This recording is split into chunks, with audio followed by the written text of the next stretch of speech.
after some gremlins in the system, we are finally recording. Have you gents seen this massive spat going on between Tucker Carlson and Nick Fuentes and Ben Shapiro? And yes, in many ways you can say it's a distraction, but there's something really interesting happening there. It's showing some huge type of division that's occurring within the American sort of political spectrum.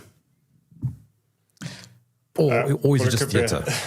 It could be a tough 59 minutes from here, because I haven't seen that's it. the first I've heard of it. But give a bit more detail. Okay. No, I didn't know about that. Go on then. Oh, okay. Well, basically, what basically Tucker had Nick on his show, and Tucker launched into Christian Zionists and how they are very, very badly influencing American foreign policy in the Middle East. Now, this is something that we've touched on a few times in the past, and I think we'll probably touch on this many times in the future because it's an ongoing talking point. But as a result, there's been a huge pushback now against Tucker and Nick trying to cancel them. And Ben Shapiro had a huge hissy fit this week where he put out a video saying no to Tucker, no to Nick. Israel first means America first kind of thing. This is very, very worrying rhetoric. I don't think the rhetoric is the important thing here. I think the important thing to consider is that what we're seeing from the so-called right, and I absolutely say the so-called right, is exactly the same behavior that we saw from the so-called left, cancel culture. And this is the important thing. You're saying something I don't like, so I have to shut you up. And this is what this absolutely demonstrates is that people are just people, and it doesn't matter whether you're right or left. If somebody's saying something to you that you don't think is correct, at a smaller level, we get this all the time. You said something I don't agree with, so I'm cancelling my membership.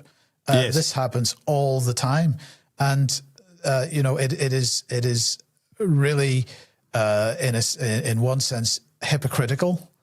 Because many of those people are the type of people that would have stood up and said, I have the right to say whatever I like. I stand for freedom of speech, but only if it's speech that I agree with. It seems to be the attitude of people. And so I think this is indicative of this feature within, or this trait that humanity has. We don't like hearing things that we don't agree with. And our first response to it is to shut it up. The correct response is to listen and to consider. And we may end up coming to the conclusions that we originally had. But if we're simply living or wanting to live in echo chambers, what is the point? But some of these talking points seem to be very much more emotional than others for some reason. It's an interesting psychological observation. If we were to talk about what's going on in Sudan, we could disagree and then go have a beer and nobody cares. But I think, first of all, I think it's a disgrace that nobody cares, and it is. You're absolutely right. That is the case. There are conflicts. I mean, Sudan is quite possibly the worst conflict that we have seen at any point in modern history, but nobody cares. Whether it's because it's black faces or whatever, nobody cares. I don't know what the reason is that nobody cares. Perhaps nobody cares because the media isn't talking about the conflict, and therefore they're not being told to care. I don't know what it is, but that does concern me that we have an absolute humanitarian disaster going on there and nobody gives a damn, and that is also problematic. But you're right.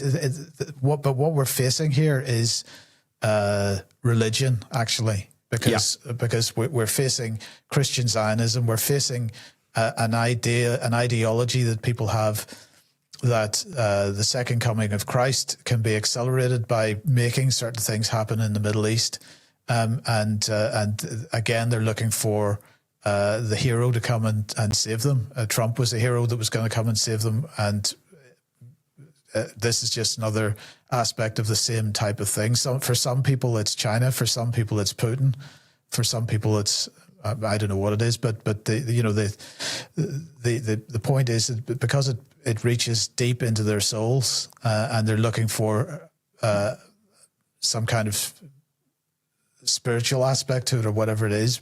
They've actually got the wrong end of the stick there, but because it's quite so deeply ideological, then they react extremely violently in some cases. Yeah, you just said ideological. I think that's the tail on the donkey right there. It's ideological, and that goes beyond sort of rational thinking or sort of logical thinking. Although I must be careful now, because it's always the other person, right, who's ideological. It's always the other person who isn't logical. So we have to also hold up the mirror ourselves, as we've many times said. Yeah, it's an interesting one. I think on the religion side of things, I think I'd be sort of slightly more specific in saying that not necessarily religion. It is a religion. And I know that sounds like I'm splitting hairs slightly, but this very particular issue with it's not the Middle East, because the vast majority of people have no real comprehension of where the Middle East even begins and ends, let alone what all the various situations that sort of make up the confusion in it are, but specifically where Israel is concerned, I think there has become a religion which really, as far as I'm aware, did not exist until relatively recently in this country. The idea that people would become sort of Christian, what we would describe as being Christian Zionists almost by default, and there are, there is a sort of Venn diagram of overlap with several other things. I think, to go back to what you were saying initially, the suggestion that that Christian Zionism influences American policy on the Middle East rather than just is the policy on the Middle East is an odd distinction to make. I mean, I don't know why they'd be pussyfooting around that. It's very, very obvious, and it goes back for, I think, as long as the Americans consider that they've been involved in that region. But I think people here, certainly in the UK, who've taken this on and found themselves kind of in that camp, for want of a better phrase, is curious, curious as much as it is very dangerous. And the fact that people are so incredibly emotionally invested in it in the way that they aren't in, it's not just Sudan, frankly, anything else that's going on in the world. There was sort of, at the beginning of the Russia-Ukraine conflict, there was a very contrived outpouring of emotion about Ukrainians because we were told, oh, well, they're so like us, they're so close, and we'll be next. Those were the three things from that, and therefore there was a sort of an emotional response. But it's absolutely not the same as what is happening or the way people are sort of projecting into the Middle East, specifically the Israel situation. Funnily enough, on Wednesday's news programme of this week, I looked at an interview that had taken place with Yossi Cohen, the former Mossad chap, which in itself is, I mean, we could talk about that for quite some time, but we won't. The reason I wanted to look at it was partly because of what he said, but also partly because he was being interviewed by one of the guys there's ex-army chap called Andrew Fox, who absolutely, I would say, encapsulates what it is you're talking about. Now, I don't know him. I don't know where his ideas, as we might describe them, have come from, but there's absolutely no doubt that his primary role in life at the moment seems to be to promote the basically any cause that Israel has. And the reason this is concerning is because he is admittedly now ex-army, but he has, in his capacity as a civilian, been back to the Royal Military Academy Sandhurst, where officer cadets are trained. and he has been instructing them in behavioral science. And he has very, very strong views on the situation at hand. And I think I really do think that is a concern. Okay, it's a microcosm, and I'm just pulling one individual out. But what I'm getting to is that he subscribes to a religion. Now, I have no idea if he considers that he does have a strong Christian faith, but he has absolutely taken on this mantle of, he must do all he can to protect Israel, the state of Israel, and everything that's associated with it. It is very strange to me, but also I think it's very, very dangerous. And there's a total lack of objectivity about it. And he thinks that he holds the right position because he has been led around Gaza by the IDF, and he's been told that this, that, and the other was done, with surgical precision, and there's been no targeting of civilians and all the rest of it. And he describes the situation completely the other way around from how certainly the UK column editorial line has been, which is that, the genocide is working the other way around and all the rest of it. But as I say, that is the religion. And so people like Tucker Carlson, Nick Fuentes and Ben Shapiro, they will have their groups of followers who I dare say will only have had their own point of view completely reinforced by whatever's happening at the minute. But then how do you navigate this whole thing? I mean, because you end up looking like that self-important, arrogant, sort of hubris-filled individual when you go, guys, you're all wrong. No. I think you've got to ask questions. I mean, for example, one of the questions that I think people should be asking is, how did it happen that if you go back 20 years, the right, the far right, were completely anti-Jewish, anti-Israel? How did it happen that ideology has rotated 180 degrees to being absolutely pro-Jewish and pro-Israel? How did that happen? That's the first thing you do. It can't be organic. And precisely. And then you have to ask, how is it? And I realize this one is a particularly tough one for many, many people, but you have to ask, how is it that we have all been taught to be so fearful of Islam when extreme Islam and violent extreme Islam is a creation of the West, of our own governments? So how is it that we have been taught that all Islam is something to be feared? So, we've got to start learning a little bit of our history and how the Muslim Brotherhood was created, how Wahhabism was created, Takfiri, whatever you want to call it, how Al-Qaeda and ISIS were created. And we've got to actually consider the stories that we were told about Al-Qaeda being the reason that we went into Afghanistan and Al-Qaeda being the reason that we went into Iraq. And we've got to then put that side by side with the fact that we have been funding and arming Al-Qaeda from the beginning. So, at that point, we've got to start questioning, what are we being told? Who's telling us it? And we should be coming to some conclusions, actually, because there is no doubt that we are being played. And as you say, it is not an organic process that something which is was so ideologically determined that Judaism and Israel were an enemy of the planet, because that was what Hitler believed, that they have done 180 degree in a very short time. That is not something that's happened by accident. So you could say that is the power of the Jewish lobby or the Zionist lobby, or you could say that actually there's a bigger deep state operation going on. And when we have been talking about at the UK column, and Charles has just referred to it again, we have been talking about the use of applied psychology, the use of behavioral sciences. This is quite an advanced, quite a mature technology now, and to the point that governments and intelligence agencies and the deep state pretty much know how to play populations and get a result. And we've got to start questioning our own.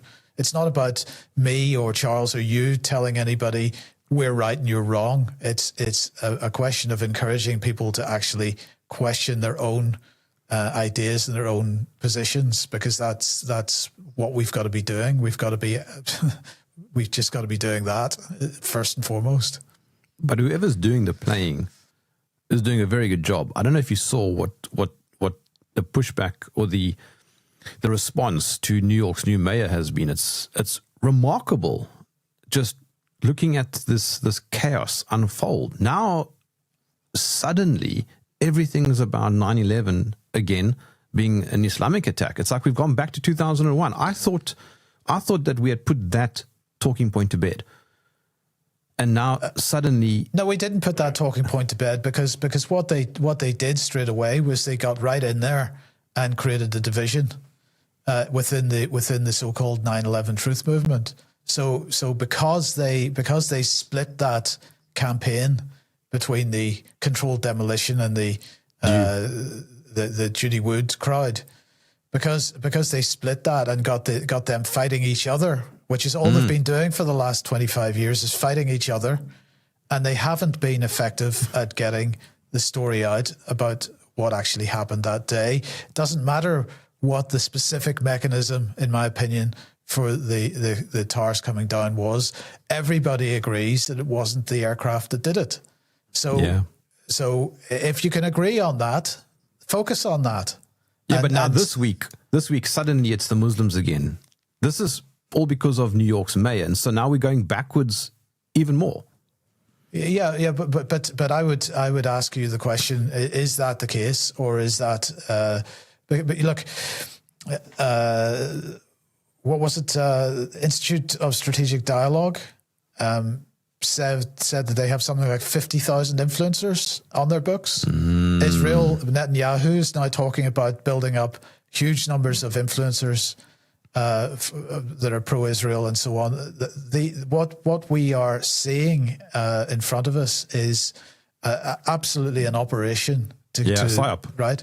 It is a psyop. It is a psyop. And so part of that psyop, of course, is making things appear to be something that they're not. And so what I've noticed over the last couple of years in particular is that there's a lot of vocal people on the social media. There are a lot of bots on social media which amplify some of the narratives that we see on social media, but actually significant numbers of people aren't engaging and don't hold the same view as it might appear. So I think we've just got to be a little bit careful about assuming too much about what people are really thinking, because a lot of the noise that we see isn't real. That's also true, I suppose. But it is worrying when big names kind of parrot the stuff, because then they influence millions of people. Potentially, yes, but because that's always been the way, isn't it? It doesn't, the big names used to be in the old days, BBC and CNN. Now the big names are the Tucker Carlsons of the world and the people that are running these huge podcasts on YouTube and other platforms. We've just got to be, discerning, and this, a lot of people, I mean, the establishment has attempted to use this statement against us, but a lot of people are surprised, perhaps by reading the About Us page on the UK column and it's saying very clearly, we expect you to not trust us.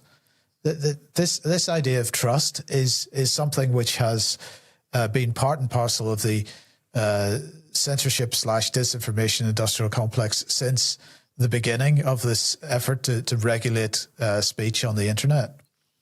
And the idea is that you have trusted voices and therefore you can switch your brain off. It's like AI in many ways, because AI is encouraging people to switch their brains off. I was listening to a thing on Radio 4 last night on the way home, I think it was the PM program again. I can't remember, but anyway, they were talking to school children about the use of AI, and they're all using AI.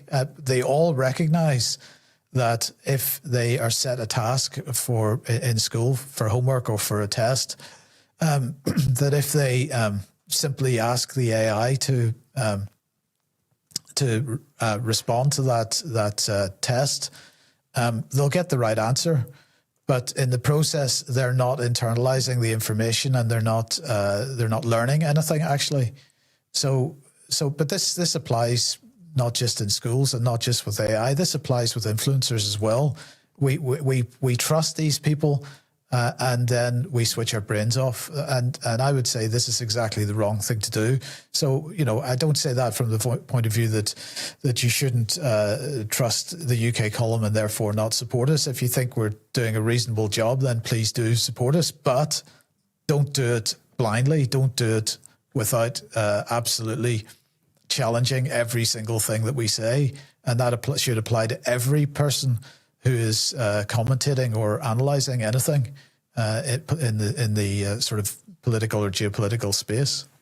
Yeah, which I think is why, if you are a big name, you're only there because you're doing a certain amount of parroting. I think you can, Tucker Carlson is a very good example, or Joe Rogan. Stuff gets put out there that appears to be sort of, over a particular line, but most of it's not, and I think that's a critical distinction to make between what they're doing and let's say specifically what UK column is and has been doing.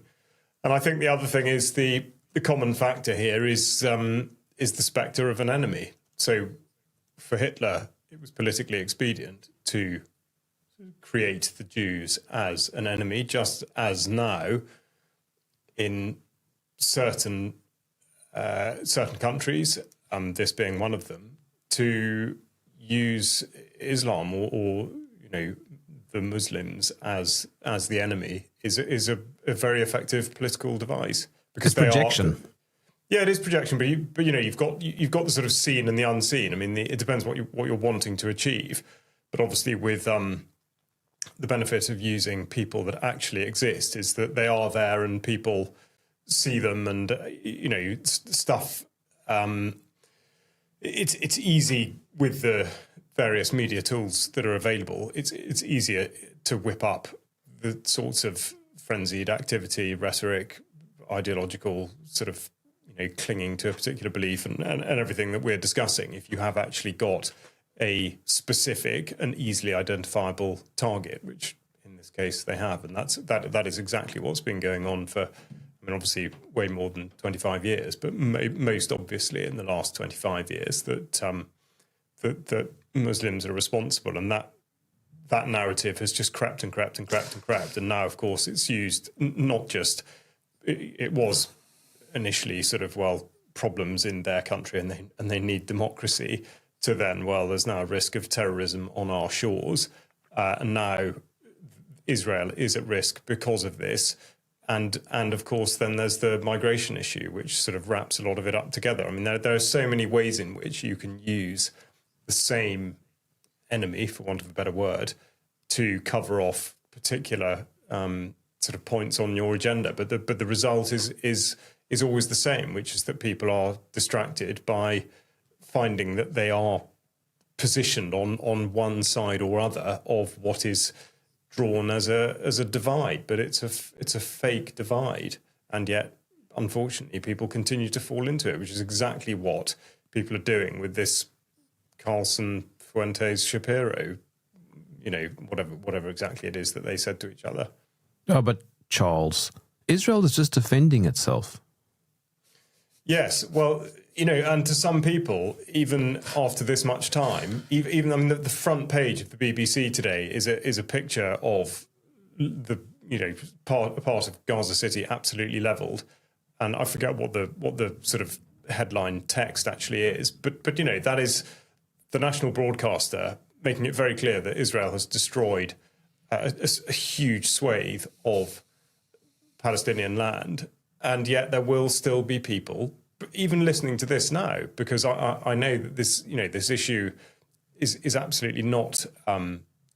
It doesn't seem to be one with much nuance. I mean, either people do believe that Israel is justified, apparently, to the state of Israel can be justified in absolutely any action that it takes from hereafter. And this is something that's actually very interesting.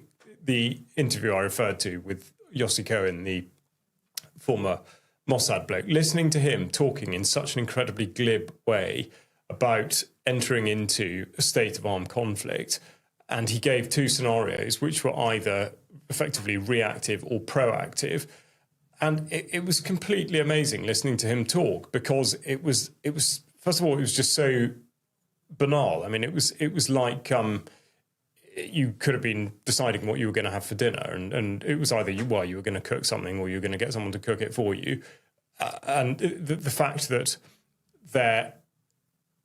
if there is to be any sort of conflict at all, there will be, significant stages that have been gone through before considering whether you're actually going to go into it. But for him, it was just a given that you would just do this. And this is exactly how he spoke with regard to Lebanon. If they want to go to war with Lebanon, well, that's what they do. And it's absolutely their right. And there doesn't seem to be anything in international humanitarian law or that anyone who either supports or opposes their policy would have any bearing on it. It's completely remarkable. But the problem is that as part of the sort of controlling entity of that state for such a long period of time, he speaks for an awful lot of people who've been conditioned by the same system, and therefore a lot of people who've been influenced from outside. I'm assuming Ben Shapiro for one, but it's amazing, and I think it is of course, like I said earlier, it is extremely dangerous because there is no objective effort to being made to sort of understand it, not just understand it in its own right, but understand what the consequences of it really are, and the fact that the human element, that lives are being lost, is just stripped away. And it's where we go back to the 9/11 thing. Well, X number of people lost their lives, so therefore we can, from now on, just do whatever we want because of that. And it's the same. It's exactly the same way in which the October the 7th sort of casualty toll has been used. I mean, Cohen actually said, yeah, well, there's a menu. If they kill however many of yours, you go and do whatever you do. Peculiar.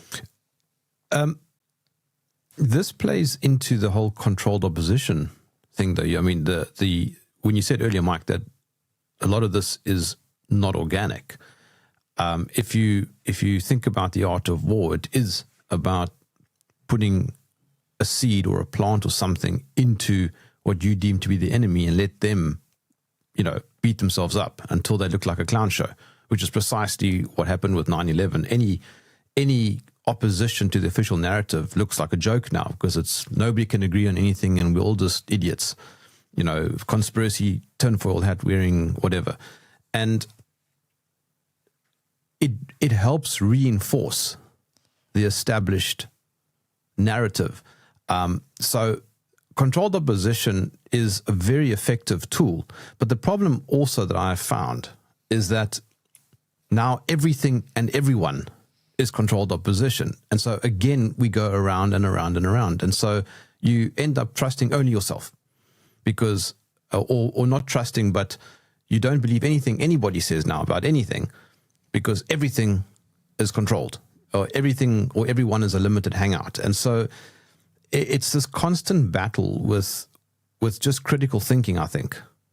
No, I think that's anybody that's hurling the term controlled opposition around. I mean, that's not to say that there isn't any. Of course, there is. We just talked about it. The various funded and so on influencers that are out there, but people that are throwing this term around tend to do so because they are looking for someone that is in complete agreement. I mean, in complete agreement with their own thoughts, and they're looking for someone to reinforce their own positions on things.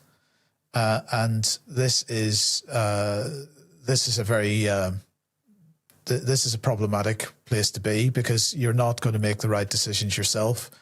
The only person that you should be even nearly trusting actually is yourself, but only if, as I say, you are prepared to put in the work, because we have people out there that are producing content, that are analyzing events and putting the best job that they can on providing that analysis.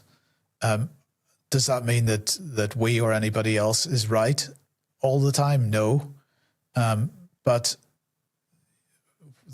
the role of the person who's consuming that information should be one of analysis.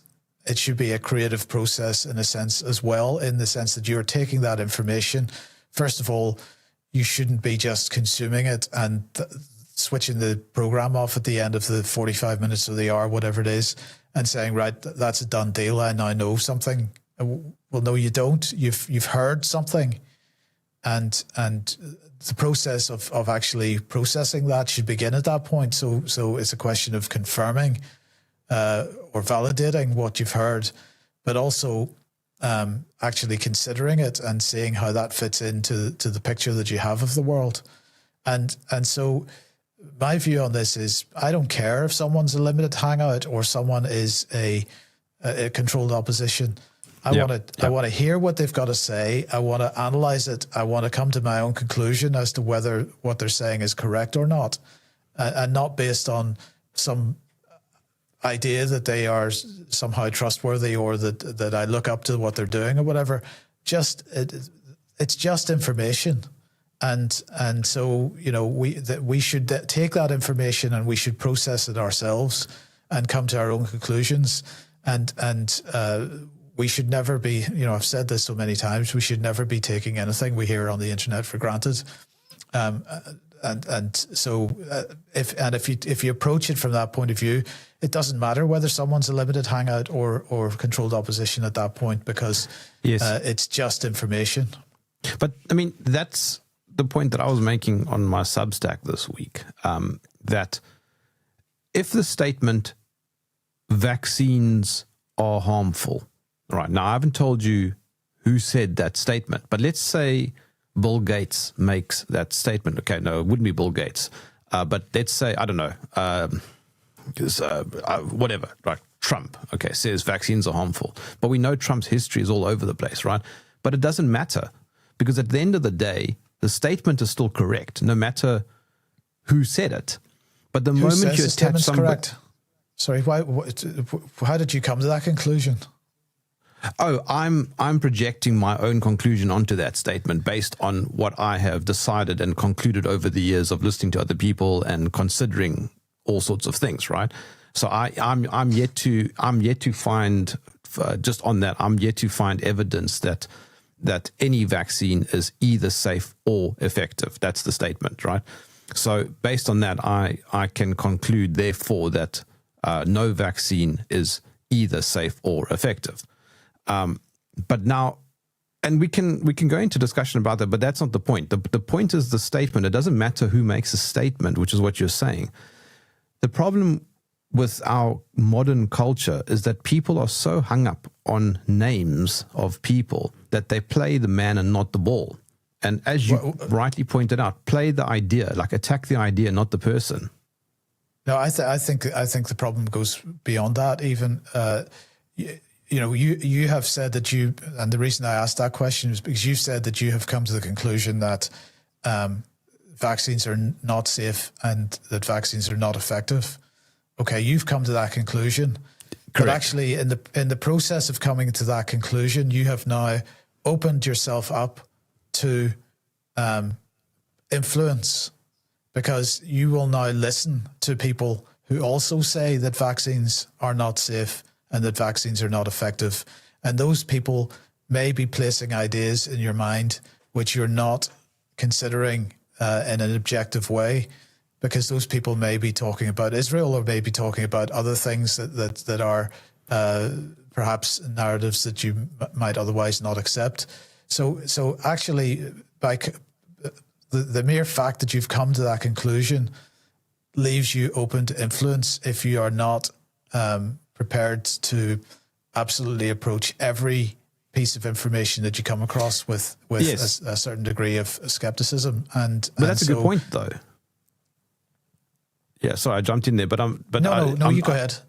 No, I'm just adding that we need to be able to compartmentalize the information that we're being given. And as you pointed out, if somebody says something that you like, but then they say something that you dislike, suddenly everything that they say now must be dismissed. It's 1 or 0 binary kind of thinking, whereas the complexity or the nuance means that you should be able to listen to each idea. And as Bruce Lee said, absorb what is useful, discard what is not. But it goes beyond that because again, it goes beyond that because actually, if somebody okay, so on one hand, you're potentially open to influence if you listen to people that happen to agree with you on point A, that you may be influenced by point B. But equally, if you're a bit more discerning, it may be that you completely disagree with point B. But does that mean you should discount the points that are being made? No, because again, you got to also process information that you disagree with. And the problem that I have is that people that simply reject information that they disagree with, well, they're missing the point. Yes. They are actually quite manipulable, in my opinion, if they are not prepared to listen to things that they don't agree with and apply the same rigor to that as to the stuff that they do agree with, because it suggests to me that they don't apply any rigor to the stuff that they happen to agree with. So my point is here, we've got to be absolutely applying equal rigor to everything that we hear, because we should be constantly challenging our own precepts. Yeah, but that right there, Mike, is why, to echo something we said a week ago or 2 weeks ago, is why people then just give up. Because it's just too much work. Well, then we're going to lose the war. That's as simple as that. If people are constantly. I mean, we've had this conversation quite a few times on this program, but people are constantly saying, "What can I do?" That's what you need to do. That first and foremost is what you need to do. It's what we all need to be doing. We are our own worst enemies. I've said it before. I'll say it again. We're our own worst enemies, and the fight is with us. Yeah, but anyway, we've made that point before. So yeah. I mean, just to beat that drum a bit more, I saw a comment under one of my recent shows. I think it was in the UK column forum or under YouTube. I can't remember where exactly. Someone says, "Oh, how can anybody?" say that about diet. Now, the guest, I think, wasn't really talking about diet. I think it was in passing. But now suddenly the entire conversation gets scrapped because of that one comment. And that kind of thing just drives me up the wall. It's this inability to go, okay, I don't agree with that comment, but I can agree with those comments there. And it's that kind of thing that just grates me, because you put in so much work to try and find the truth in something, or to try and find a nuanced view. Yeah, but do you see how you've just been influenced? You have been influenced. So one person has come along and left a comment, and yes. You have been influenced by that, and you have no idea who that person is. That person could be a bot. That person could be a government employee. That person could just be an idiot. You don't know. There could be actually the person might have a point. You don't know who that person is, but you have just been influenced. So you have to, and we have to also recognize the power of a single negative comment and Turn off the damn comments. It can no, I don't think you should. But it can be an influential thing, and it can be, and a single negative comment can be much more influential than a single positive comment. It has to be said. So that is part of our role, is to keep the comments in perspective and keep our momentum up as well. I think, as a rule, reading stuff that you don't instinctively agree with or go along with, or you don't feel you're aligned to it, I always think is a terribly useful thing to do, because it helps you to understand why people do think other things. And so therefore reading, particularly mainstream media, to read, I mean, I always find it, I would have said this before, but nowadays to read I don't really broadsheets as such, but to read a newspaper, to read a mainstream newspaper, I find it totally fascinating, because I really cannot believe the way in which stuff is being reported, the particular line that's taken on something, the bits that aren't sort of disclosed or fleshed out, or that are glossed over or whatever.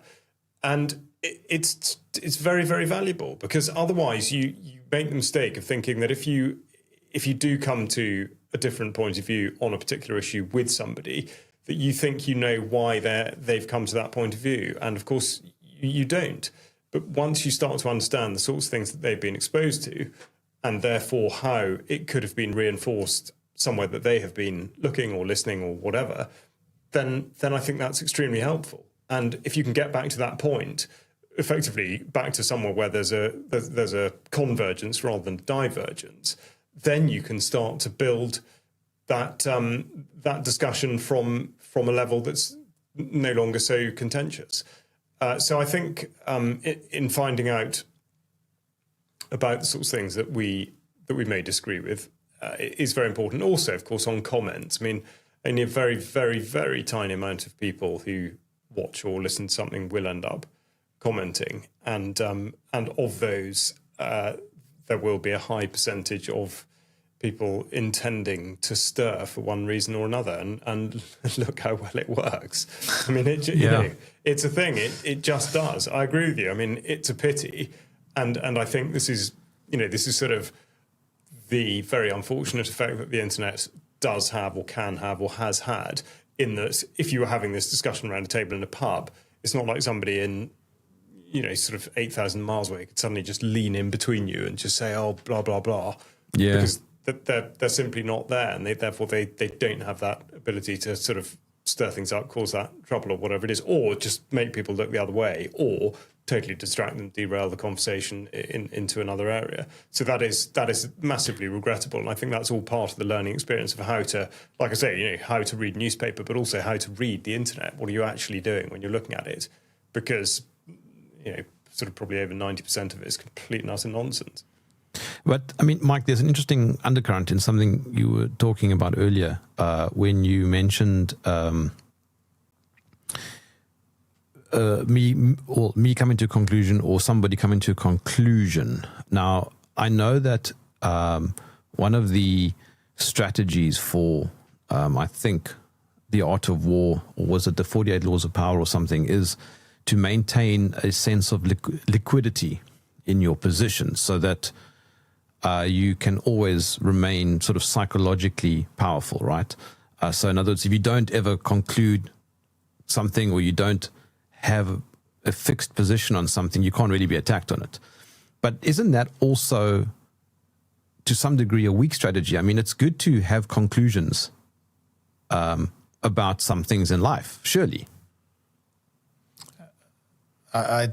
Is it? I mean, are we all so certain in our position about what's right and what's wrong that our positions are unchangeable? No. I'm not talking about unchangeable positions, but there are some, like principles, for example, tend to be generally unwavering. Do they? I don't know the answer to that, Jerm, to be honest. I don't know the answer to that. Do I still live by the same principles that I lived by when I was a teenager? I don't think so. But you might have principles now, though. I mean, you kind of know instinctively that taking a knife and just walking up to somebody and stabbing them is a pretty terrible idea for no reason. If it's in self-defense, then that's a different discussion. But in principle that just randomly stabbing people is not a good thing to do. Yeah. True, but exactly, that's a really interesting example, because look at the incredible spectrum of views that you would kick up on at what point it does become acceptable to stab somebody, and straight away you're saying self-defense. Well, does it? I mean, let me give you another example. There's like an old woman sitting on a train, and you're not just going to go and sit down next to her and swear at her for no reason whatsoever. If she's just minding her own business, reading a book. Now, there are some things that you are just wired to know. Absolutely. I mean, I don't disagree with you, but the point is that a principle will be expressed in slightly different ways by everybody. So the idea of being kind or being polite or whatever exactly the principle might be, will find itself challenged. I mean, let's take it, whatever any of these big issues are, whether it be Israel, for example. I mean, the way in which people have conflated the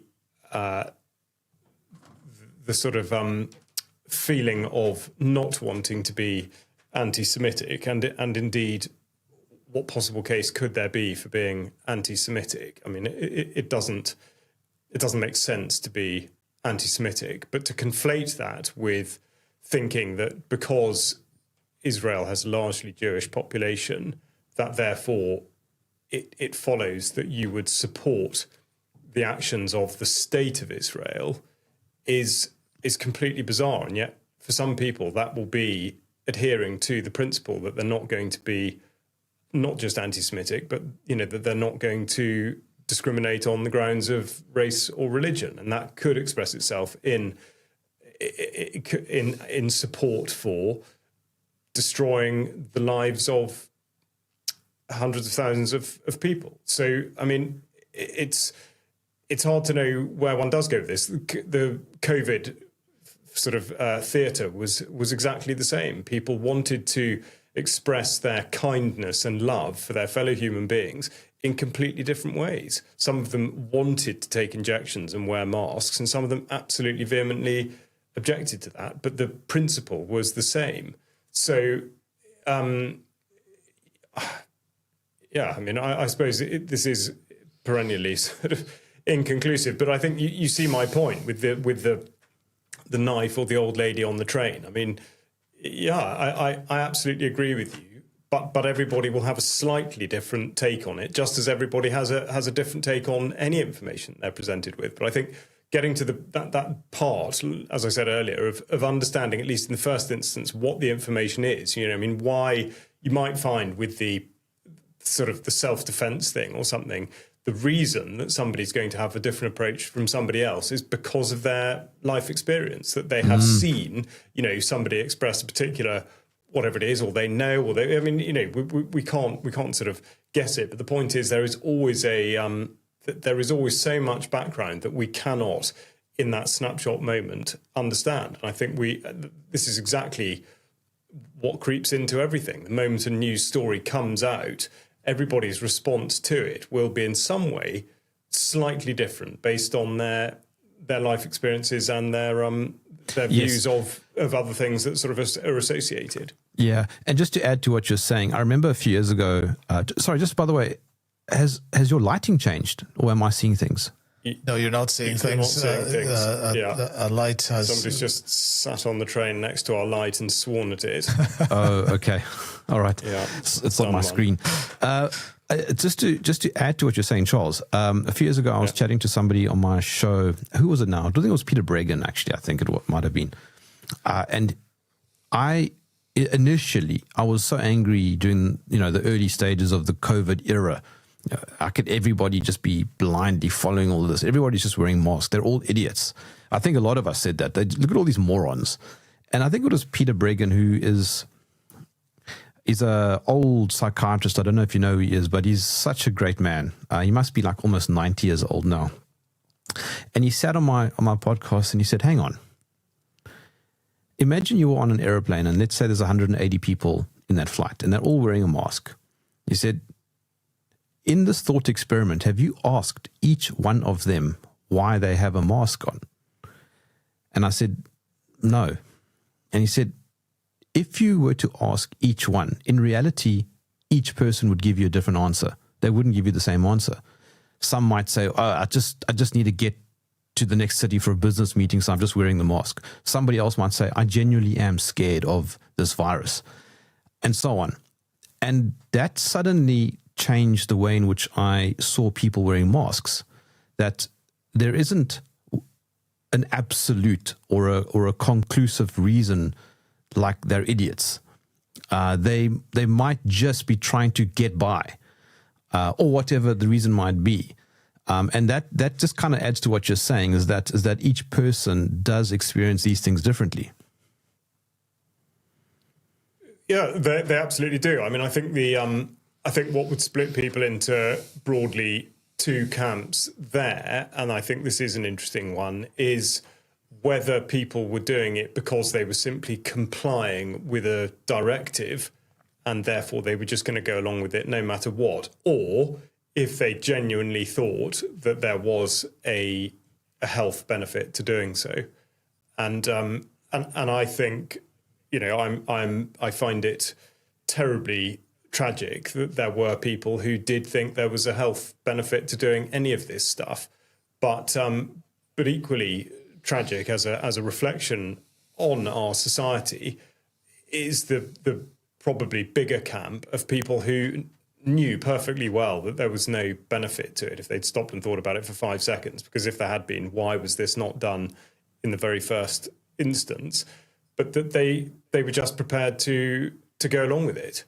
And that is, you know, that is extremely disturbing. And one wonders, going back to, you know, whether it's a old lady on a train or not stabbing somebody. I mean, people's, you know, one really does have to question what exactly people's principles are, if that's what they are prepared to do. I mean, okay, mask wearing is but one example, but it was a very good one. It was a very good sort of test, because it specifically because there was an out for absolutely everybody. I mean, I know this differed by country, but in the United Kingdom, it was so very clear, written down in the, you know, the government guidance, that there was no requirement to do so, and no one could call you out on it, and no one could make you do it, and yet everybody went on with it. Now that demonstrates a number of things. It demonstrates that people were wanting to just be compliant and to demonstrate to others that they were being compliant, but also it demonstrated that absolutely hardly anybody bothered to just look. You know, if you're told to wear a mask and you think that sounds ridiculous, well, first of all, you could just say, get stuffed, I'm not going to do that. Or you might just think, well, okay, I wonder why they've said that, and I wonder what's written down about it. You just go and look. It's very easy to find. And yet, when you told people, I mean, this definitely been mentioned before, but when you did look at it, and even telling people, you know, the sort of cognitive dissonance of actually telling somebody precisely what government guidance said, and they were inclined not to react accordingly, which is basically just to take it off and know that there was no comeback at all. So very very instructive, but it does.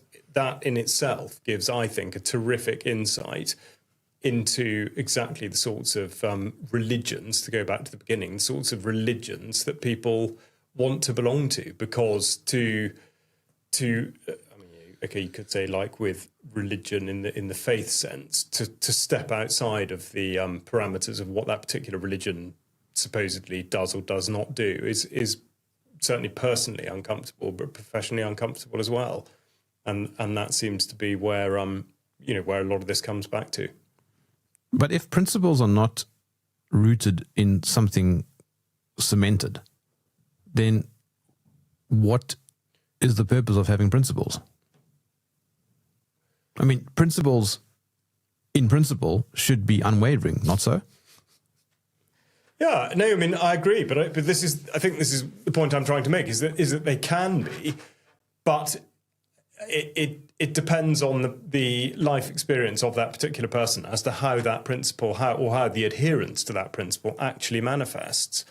So culturally, either culturally or by experience, your idea of being such and such a thing, say you don't want to cause offence, you think that is a principle. Well, culturally, to how you deal with what we might describe as the truth will vary according to people's experiences and cultures, as in whether it's always the right thing to tell the truth and tell somebody what has happened, or whether you're protecting somebody in certain situations by not telling the truth, or by telling something different. So no, I think it's entirely possible to go through life adhering to the same principle, but if the information changes that in relation to that principle, then so does your behaviour. The principle doesn't change, but your behaviour might. I'm reminded of Piers Morgan when he said, "My position changed when the science changed." He was referring to vaccines. Yeah, okay. Well, I mean, that was a gigantic backside covering exercise, and I don't mean gigantic backside, but yeah, I think he is a gigantic backside, isn't he? Well, he did face Brett Lee in the nets, so he does get that. But I think, but what's wrong with that? I mean, if you realise that you have got something fundamentally wrong, well, how much of an ass do you have to be to not change your position? I mean, that is extreme bloody mindedness. Yeah, you're talking about redemption. Well, I don't know necessarily redemption, but I mean, let's take Israel. After 2 years of what's described as, well, I don't know how on earth the state of Israel is now describing this, but what has been going on in Gaza for the last 2 years, people who, and I totally understand it, on the face of it, the way it's presented by the mainstream media, sort of an indiscriminate slaughter of a number of Israelis. Yes, you can see that there was sympathy for some sort of a response. I mean, I use those words slightly reluctantly, actually, but nonetheless, you can see how there would be sympathy for that position. And I think it's amazing that after 2 years, there are still a large number of people who have not changed their position according to the information as it's being presented. That is extraordinary to me. But then equally, somebody listening to this who does hold that position might think that my position on something else, or indeed that, is extraordinary. So this is the trouble. We all have our own baggage and our own perspective. But the important thing to do is to keep reviewing that. And I fear, sadly, that we're not doing that reviewing process, and people like Tucker Carlson and Ben Shapiro and Nick Fuentes are, of course, towing along these large numbers of people who therefore are probably not going to be evaluating their own perspective simply for that reason, because their thoughts are sort of by proxy given to them by other people. My views have changed on a lot of things over the years, and that's thanks to listening and considering, etc., etc. But I think what people worry about, Charles, is if your views just keep changing, it makes you appear wishy-washy. Like you don't stand for anything. Oh, no, you stand for something now, but next week you might stand for something else. And I think it's that type of weak integrity that I think some people are pushing back against, if that makes sense. Yeah, it does. And actually, I think that is exactly where politics becomes such a disgrace and such a muddle, because if you start with a lie, you are only ever going to get into more and more trouble. And so politicians or policy or legislation or anything that in its first inception is not done correctly or not done for the right reasons becomes incredibly problematic. And then when there's information presented that's very, very obviously to the contrary, and exactly like you say, to avoid the appearance of wishy-washiness, there is therefore a sort of doubling down. That is absolutely totally disastrous. But that is precisely what's happening. That's exactly what's happening with the Starmer regime. I mean, it's no different from any other one might say. But the number of issues that have been doubled down upon, or indeed that the lie has just been deepened and broadened in order to cover off the same issue is absolutely repellent. One can only hope that people are seeing through this in more ways than we're necessarily aware of. So I don't know. I mean, and actually going back to what might be described as sort of surprising result in the New York mayoral election, it does seem odd that would happen, but that in itself is telling us something about what people are thinking, which I think is very interesting. Okay, it was binary, isn't two candidates really, but still the fact that, notwithstanding what you're saying about Muslims being presented as the enemy, the fact that that's where the victory has gone is very interesting. Did you see that the responses to that piece by, is it Miriam, on UK Column, when she wrote about Muslims are not the enemy, and it's well, it was more than that. Is that not the enemy of Christianity, which was quite that was not just as open as just as not the enemy, the question of which is the closer religion between Christianity, Islam, and Judaism, I think is one that most people haven't actually considered. Yes. I mean, she was on my show and she made very similar comments, and the responses are predictable. That's the point that I was getting at. So, I mean, it's a tough nut to crack, Charles. Yes, of course it is. It is very, very tough. But that is an absolutely brilliant one for people who really do need to just stop and think. First of all, they have to stop and think of what is their own direct experience. She has a I would say entirely valid. Of course, it's valid perspective from her. But frankly, if you live in a country like the United Kingdom, where you're being pressured by the mainstream media and now an awful lot of social media influences into thinking that almost all the problems that are besetting this country at the moment are the responsibility of Muslims, I think you've really got to wonder how on earth that's come to pass. I mean, can that really, really be the case, especially if you're going to consider calling the United Kingdom or England or whatever a Christian country?